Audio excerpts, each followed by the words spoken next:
Un veneto su 5 vive a 20 minuti da uno dei caselli aperti o progettati della strada pedemontana veneta. A 10 minuti da questi caselli sono attive 35.000 imprese che danno lavoro a quasi 160.000 persone, la metà delle quali operano nel manifatturiero.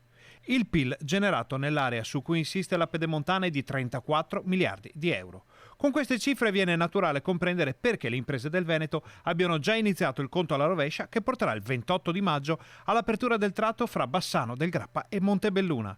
A sottolineare le ricadute di questo importante passaggio sono i vertici di Confartigianato. Finalmente siamo qui a presentare un'opera fondamentale per quanto riguarda la parte economica di tutta la nostra provincia, e di una provincia molto importante, soprattutto perché dà un collegamento viario che riguarda la provincia di Vicenza e la provincia di Treviso. È un'opera che dà grande opportunità di crescita di tutta l'economia, non solo locale, ma anche un'economia europea.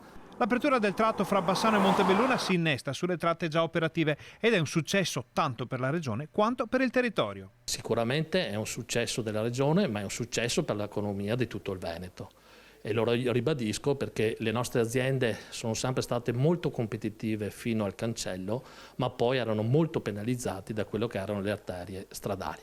Questa ci dà la possibilità di fare un salto in avanti. La pedemontana, argomento del libro bianco dato alle stampe proprio da Confartigianato, non servirà solo a far correre le merci, ma sarà un cambio radicale di prospettiva per un'area di grande importanza nello scacchiere veneto. Le nostre imprese hanno bisogno di viaggiare, come uso dire, nel senso che hanno bisogno di una infrastruttura che possa permettere di svilupparsi, di far crescere le proprie aziende, le proprie famiglie, perché la viabilità serve anche a questo. Quindi merci, società, famiglia. Questo è un tratto importantissimo.